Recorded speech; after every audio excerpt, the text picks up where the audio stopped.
Hi అండి. Welcome to my YouTube channel Pattelamma Pakashala. ఈరోజు నేను ఫ్రిడ్జ్ డీప్ క్లీనింగ్ అండ్ మళ్ళీ కొత్తగా ఆర్గనైజేషన్ చేద్దామని ఈ వీడియో చేస్తున్నాను. మీకు కూడా యూస్ఫుల్ ఉంటుందని వీడియో తీస్తున్నానండి. అయితే ముందుగా ఫ్రిడ్జ్లో అయితే ఏమేమి ఉన్నాయో అన్నీ ఫ్రిడ్జ్ టూర్ లాగా చేశానండి. ఇదిగోండి, మురికి ఉంది ఇక్కడ బాటిల్స్ పెట్టే దగ్గర. ఆల్రెడీ 1 మంత్ బ్యాక్ నేను క్లీన్ చేశానండి. 1 మంత్కి ఒకసారైనా 15 డేస్కి ఒకసారైనా కుదిరితే 1 వీక్ ఒకసారైనా మనం ఫ్రిడ్జ్ని అయితే క్లీన్ చేసుకోవచ్చండి. ఇవైతే ఫ్రిడ్జ్ షీట్స్ ఉన్నాయండి. అవి మళ్ళీ తీసి వాష్ చేసుకోవచ్చు, మళ్ళీ మనం వేసుకోవచ్చు. వెజ్జీస్ బాస్కెట్లో అయితే కారం, ఆవపిండి ఉన్నాయి, చింతపండు చూపిస్తున్నాను. ఇంకా దీంట్లో ఉన్నవి మనమైతే మొత్తం ఎంటీ చేసేద్దామండి. మొత్తం ఎంటీ చేశాక ఇప్పుడైతే నేను ఫ్రిడ్జ్ క్లీన్ చేసుకుంటున్నానండి. మనకైతే ఎక్కడైతే మురికి ఉంటుందో అక్కడ డార్క్ స్పాట్స్ లాగా పడ్డాయి కదండి, వాటిని అయితే మనం కొంచెం డిష్ వాష్ లిక్విడ్ తోటి అయితే క్లీన్ చేసుకోవాల్సి ఉంటుంది. ఏ డార్క్ స్పాట్స్ లేకుండా ప్లెయిన్గా మామూలుగా ఉన్నప్పుడు ప్లెయిన్ వాటర్తో మంచి క్లాత్ తోటి తుడుచుకుంటే సరిపోతుందండి. మరకలు ఉన్న చోట మాత్రమే డిష్ వాష్ లిక్విడ్ కానీ కాలిన్ కానీ యూజ్ చేయొచ్చు. కాలిన్తో స్మెల్ వస్తుంది అనుకుంటే కాలిన్తో తుడిచిన తర్వాత మళ్ళీ మనం ప్లెయిన్ వాటర్తో తుడిస్తే ఆ స్మెల్ కూడా పోతుందండి. నేనైతే ఓన్లీ మరకలు ఉన్న చోటు మాత్రమే డిష్ వాష్ లిక్విడ్ యూజ్ చేసి క్లీన్ చేశానండి. మిగిలిన చోటంతా ప్లెయిన్ వాటర్ తోటే క్లీన్ చేసేసుకున్నాను.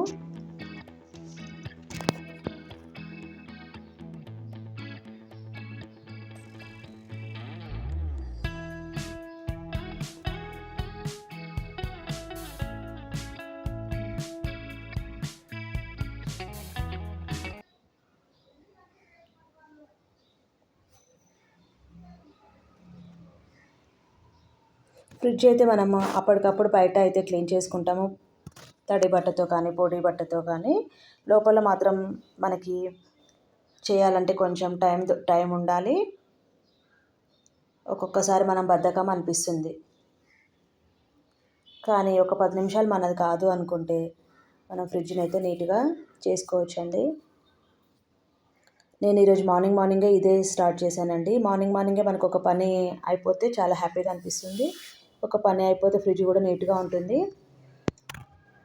అట్లా కుదిరినప్పుడు ఒకసారి మార్నింగ్ చేసుకోవడానికి ట్రై చేయండి. అటువైపు అయిపోయింది ఫ్రిడ్జ్, ఇటువైపు కూడా క్లీన్ చేస్తున్నానండి. మొత్తం 4 ర్యాక్స్ ఉన్నాయి ఇటువైపు, అన్నీ క్లీన్ చేస్తున్నానండి. కింద నుంచి స్టార్ట్ చేశాను. బాటిల్స్ పెట్టే చోట మాత్రమే నాకు ఎక్కువ డస్ట్ అనిపించిందండి, మిగిలిన చోటు కొంచెం నీట్గానే ఉన్నాయి. ఇంకా తుడిచాక ఈ షీట్స్ అన్నీ కడిగి వాష్ చేసుకొని మళ్ళీ వేసేసానండి. 3 షీట్స్ ఉన్నాయి, 3 ప్లేసెస్లో వేసానండి. ఇంకా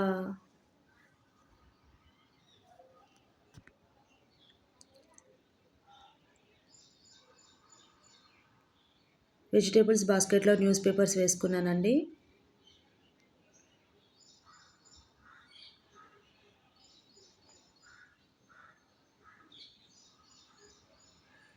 వెజిటేబుల్స్ అనేవి ఇప్పుడు మనకి వింటర్ స్టార్ట్ అయింది కదండి, రైనీ సీజన్.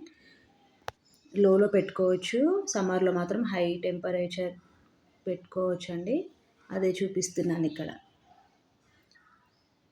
ఇప్పుడు హైలో పెట్టామంటే మనకు వెజిటేబుల్స్ అయితే పాడయ్యే ఛాన్స్ ఉంటుంది. ఇది కింద వెజిటేబుల్ బాస్కెట్ అని ఎక్స్ట్రా వచ్చిందండి, దీంట్లో కూడా న్యూస్ పేపర్ వేశాను.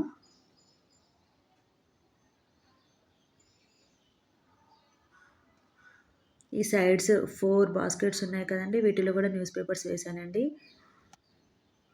అన్నింటిలో వేశాను.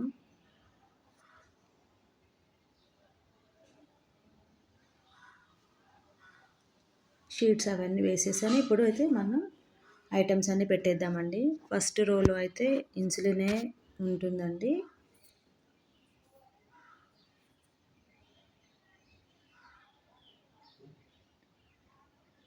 ఐస్ ప్యాక్ కూడా వాటి మీద ఒకటి పెట్టానండి. నెక్స్ట్ రోలో అయితే కస్టర్డ్ పౌడర్, జీలకర్ర మెంతుల పొడి, ఫుడ్ కలర్స్, చాక్లెట్స్ దీనికి వాడతానండి.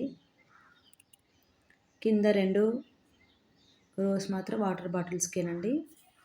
ఇప్పుడు అన్నీ ఫిల్ చేశాక మళ్ళీ యథావిధిగా అన్ని వస్తువులైతే ప్లేస్ చేశానండి. ఇటువైపు పైన 2 రోస్ అయితే చూపించాను కదా, కింద 2 రోస్లో మాత్రం వాటర్ బాటిల్స్ పెట్టాను. ఒకటి అది వెనిగర్ బాటిల్ అండి. ఇవి ఫ్రిడ్జ్లో పెట్టడానికి బాస్కెట్స్ అనేవి తీసుకున్నానండి. ఇవి 5 వచ్చాయనుకుంటా. పుదీనా, పచ్చిమిరపకాయలు అయితే వేసానండి.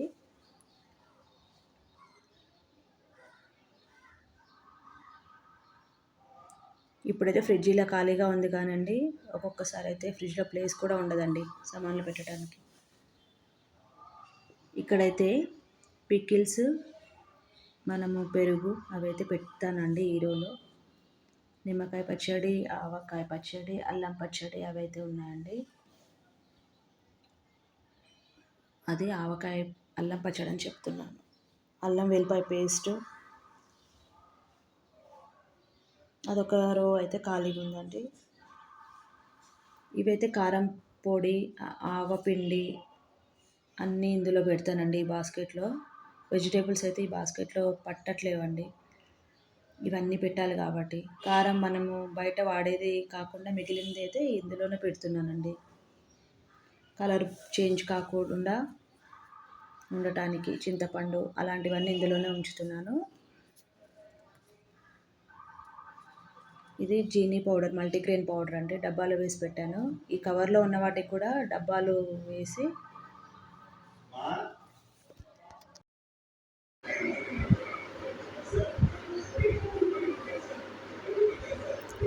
కింద వెజిటేబుల్ బాస్కెట్ ఒకటి ఉంటుంది కదండి, దాంట్లో అయితే కూరగాయలు పెట్టాను. ఒక్కొక్కసారి మనం డీఫ్రాస్ట్ చేసినప్పుడు మాత్రం వాటర్ కింద వరకు వస్తాయండి, అప్పుడు మాత్రం కూరగాయలు పాడైపోతాయి. కాబట్టి తొందరగా యూజ్ చేసుకోవడానికి అవసరం అండి. Thank you for watching.